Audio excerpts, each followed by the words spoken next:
আসসালামু আলাইকুম প্রিয় দর্শক, আমাদের রাজনৈতিক অঙ্গনে একটা নতুন বিতর্ক জন্ম নিয়েছে এবং আমার কেন জানি মনে হয় এই বিতর্কটা আগামীতে কি পর্যায়ে পৌঁছবে তার উপর আমাদের দেশের রাজনৈতিক গতি প্রকৃতি অনেকটাই নির্ভর করবে। এর শুরুটা হয়েছে বিএনপির মহাসচিব মিস্টার মির্জা ফখরুল ইসলাম আলমগীরের দুটো কথার উপর ভিত্তি করে। উনি বিবিসিকে একটা ইন্টারভিউ দিয়েছেন। সেই ইন্টারভিউতে উনি কী বলেছেন আমি আপনাদের ইন্টারভিউর প্রশ্নগুলো একটু পড়ে শুনে আপনারা নিজেরাও একটু উপলব্ধি করতে পারবেন। তাকে প্রশ্ন করা হয়েছিল যে এই সরকারের মেয়াদ নিয়ে অনেক কথা হয়েছে এবং নির্বাচন পর্যন্ত তো এই সরকারের মেয়াদ থাকবে, এটাই সবার ধারণা। এই হলো বিবিসির প্রশ্ন। মানে বিবিসি জানতে চেয়েছে যে নির্বাচন হওয়ার আগ পর্যন্ত এই সরকার থাকবে, এটাই সবার ধারণা। তার মানে এই সরকারের অধীনে একটা নির্বাচন হবে, এটাই বিবিসি বলতে চেয়েছে। এর উত্তরে মির্জা ফখরুল যে কথাটা বলেছেন, কথাটা খুবই সিগনিফিক্যান্ট। তিনি বলেছেন যদি সরকার পূর্ণ নিরপেক্ষতা পালন করে তাহলেই তারা নির্বাচন কন্ডাক্ট করা পর্যন্ত থাকবে, তা না হলে তো নিরপেক্ষ সরকারের প্রয়োজন হবে। কথাটা খেয়াল করেন। তার মানে উনি বলতে চাচ্ছেন যদি এই সরকার পূর্ণ নিরপেক্ষতা পালন করতে না পারে তাহলে নির্বাচন কন্ডাক্ট করা পর্যন্ত এই সরকার থাকতে পারবে না। মানে তখন নির্বাচন করার জন্য নতুন একটা সরকারের দরকার পড়বে। তাহলে এখন প্রশ্ন হচ্ছে যে কেন এই সরকার পূর্ণ নিরপেক্ষতা পালন করতে পারবে না, এ কথাটা তার কেন মনে হলো? হ্যাঁ, উনি সেটারও অন্য একটা প্রশ্নের জবাবে উনি এই কথাটা কিন্তু বলেছেন। তিনি বলেছেন নিরপেক্ষতার প্রশ্ন আসতে পারে, কেননা এখানে আমরা জিনিসটা লক্ষ্য করছি যে ছাত্ররা একটা রাজনৈতিক দল তৈরি করার কথা চিন্তা করছেন। সেখানে যদি ছাত্রদের প্রতিনিধি এই সরকারে থাকে তাহলে তো নিরপেক্ষ থাকতে পারবে না, ওইটা হচ্ছে সম্ভাব্য কথা। কিন্তু যদি তারা মনে করে যে সরকারের থেকেই তারা নির্বাচন করবে তাহলে তো রাজনৈতিক দলগুলো মেনে নেবে না। কথাটা কিন্তু একদম পরিষ্কার। মির্জা ফখরুল যে কথাটা বলতে চেয়েছেন সেটা হলো যদি ছাত্ররা একটা রাজনৈতিক দল করে এবং একই সঙ্গে যদি ছাত্ররা সরকারেরও পার্ট হয়, অলরেডি তো আছে 3 জন তো ছাত্র প্রতিনিধি সরকারের অংশ, তাই যদি হয় তাহলে তো সেটা নিরপেক্ষ থাকলো না। আপনারা মাথায় রাখুন তত্ত্বাবধায়ক সরকারের মূল কনসেপ্টটা কি। তত্ত্বাবধায়ক সরকারের মূল কনসেপ্ট হলো যে নির্বাচন অনুষ্ঠিত হবে এমন একটা সরকারের অধীনে, মানে নির্বাচনের সময় এমন একটা সরকার দায়িত্ব পালন করবেন যারা প্রত্যক্ষ অথবা পরোক্ষভাবে এই নির্বাচনের অংশ হবেন না। মানে তাদের কোনো প্রার্থী নির্বাচনে থাকবে না অথবা কোনো প্রার্থীর পক্ষে তারা কোনো ধরনের ভূমিকা পালন করবেন না। এই হলো তত্ত্বাবধায়ক সরকারের মূল কনসেপ্ট। এখন যদি এই সরকারে যারা আছেন, যেমন যে 3 জন ছাত্র প্রতিনিধি আছেন, তাদের মধ্যে কেউ একজনকে দেখলাম উনি বলেছেন যে উনি আর বৈষম্যবিরোধী ছাত্র আন্দোলনের সঙ্গে নেই, এটা বলেছেন উনি। কিন্তু ওনার আচার আচরণ কি তা প্রমাণ করছে না। ওনাদের আচার আচরণে মনে হচ্ছে যে বৈষম্যবিরোধী ছাত্র আন্দোলন বলেন, জাতীয় নাগরিক কমিটি বলেন, এদের কর্মকাণ্ডের সঙ্গে তারা সরাসরি জড়িত। তারা ফেসবুকে সোশ্যাল মিডিয়ার মাধ্যমে তারা কিন্তু এগুলো এদের পক্ষে কথা বলছেন। এবং তারও যে বড় কথা, তাদের যে এলাকা আছে বাংলাদেশে বিভিন্ন এলাকায়, যারা যেখানে এলাকায় থাকেন, যার যেখানে বাড়ি, সেখানে যদি আপনারা ওখানকার লোকজনকে জিজ্ঞাসা করেন আপনারা জানতে পারবেন সে এলাকায় কিন্তু তাদের নির্বাচনে অংশ নেওয়ার জন্য এক ধরনের প্রস্তুতি ওখানকার মানুষ দেখতে পাচ্ছে। তাহলে তারা কিভাবে নিরপেক্ষ থাকবেন? তাহলে এই সরকারের উপর নির্বাচনের দায়িত্বটা কিভাবে দেওয়া হবে? এই যে কথাগুলো, এই যে সমস্যাগুলো, এই প্রশ্নগুলো কিন্তু, এই সন্দেহগুলো কিন্তু মির্জা ফখরুল ইসলাম আলমগীরের কথা স্পষ্ট হয়ে গেছে।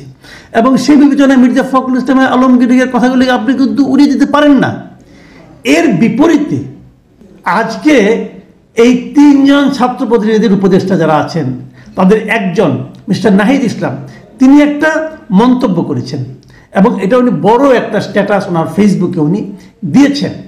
এবং এটা উনি যে কথাটা বলেছেন, উনি একটা মারাত্মক অভিযোগ করেছেন বিএনপির ব্যাপারে। উনি বলার চেষ্টা করেছেন যে বিএনপি মহাসচিবের নিরপেক্ষ সরকারের দাবি আরেকটি ১/১১ গঠনের ইঙ্গিত। মানে বিএনপি মহাসচিব নিরপেক্ষ সরকারের কথা বলেছেন, এটা নাকি আরো একটা ১/১১ গঠনের ইঙ্গিত, এটা নাহিদ ইসলাম অভিযোগ করেছেন। আমি নাহিদ ইসলামের কথাগুলো আপনাদেরকে পড়ে শোনাতে চাই এবং একটু ব্যাখ্যাও করতে চাই। নাহিদ ইসলাম লিখেছেন যে আমরা চেয়েছিলাম ফ্যাসিবাদ বিরোধী রাজনৈতিক দলগুলো ও নাগরিক সমাজের সমন্বয়ে একটা জাতীয় সরকার। জাতীয় সরকার হলে ছাত্রদের হয়তো সরকারে আসার প্রয়োজন হতো না। জাতীয় সরকার অনেক দিন স্থায়ী হবে এই বিবেচনায় বিএনপি জাতীয় সরকারে রাজি হয়নি, কিন্তু অভ্যুত্থানের পরেই দেশে জাতীয় সরকারের প্রয়োজনীয়তা সবচেয়ে বেশি ছিল, অথচ বিএনপি জাতীয় সরকারের কথা বলছে সামনের নির্বাচনের পরে। বুঝুন, মানে উনি বলতে চাচ্ছেন যে অভ্যুত্থানের পরে অগাস্ট মাসে একটা জাতীয় সরকার দরকার ছিল এবং তার প্রস্তাব তারা দিয়েছিল, মানে ছাত্ররা দিয়েছিল, বিএনপি রাজি হয়নি এবং বিএনপি বলছে আমরা বরং নির্বাচনের পরেই হব। যদি এটা বিএনপি করে থাকে, বিএনপি মন্দটা কি করেছে? যদি একটা জাতীয় সরকার হতো, সেই সরকারটা কি নির্বাচিত সরকার হতো? হতো না তো। বিএনপি যদি নির্বাচিত সরকারের পর, নির্বাচনের পর জাতীয় সরকার গঠন করতে চায়, তাদের সমস্যাটা কোথায় আমি কিন্তু বুঝি না।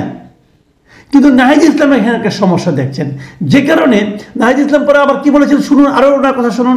তিনি বলেছেন ছাত্ররাই এই সরকার এবং বিদ্যমান বাস্তবতার একমাত্র ফ্যাক্টর, মাইন্ড ইট, একমাত্র ফ্যাক্টর যেটা ১/১১ সরকার থেকে বর্তমান সরকারকে সম্পূর্ণভাবে আলাদা করে।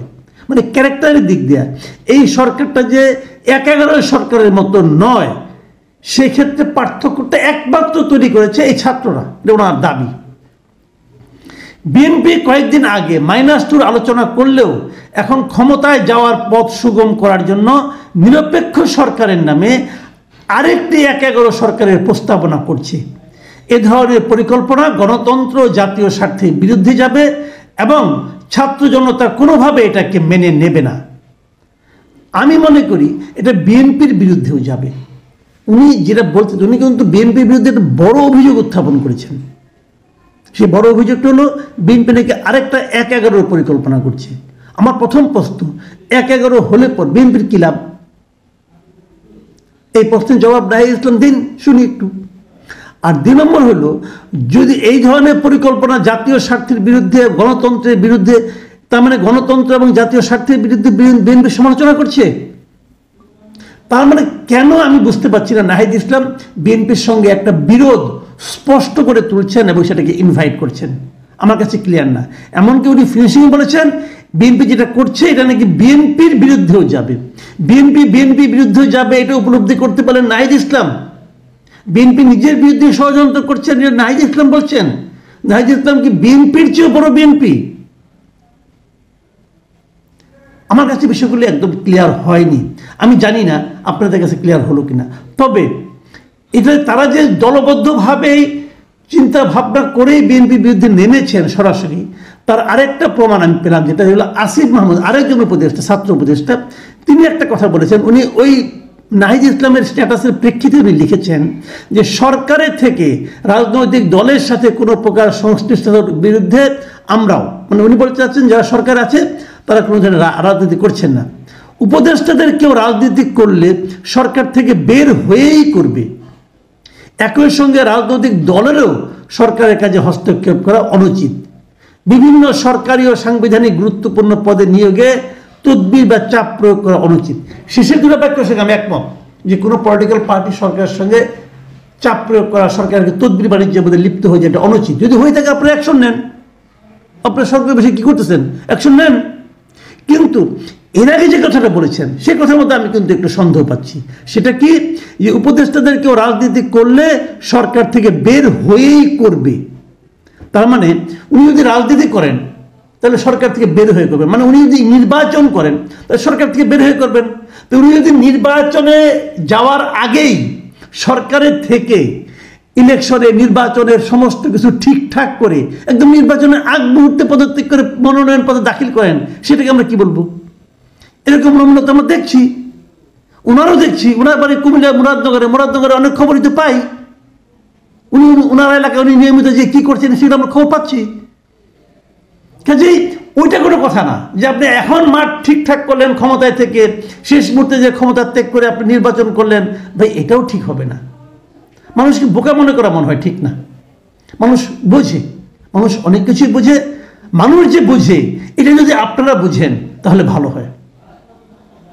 প্রিয় দর্শক, আমি জানি না সামনে কি হবে, তবে সামনে আমি একটা সরাসরি মুখোমুখি অবস্থান দেখতে পাচ্ছি দুইটা পক্ষের। এই মুখোমুখি অবস্থান আমাদের গণতন্ত্রের জন্য কতটা সুখকর হবে জানি না।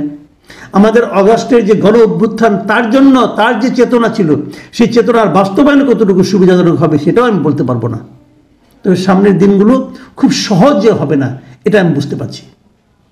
প্রিয় দর্শক, এখন এই পর্যন্তই। আল্লাহ হাফেজ।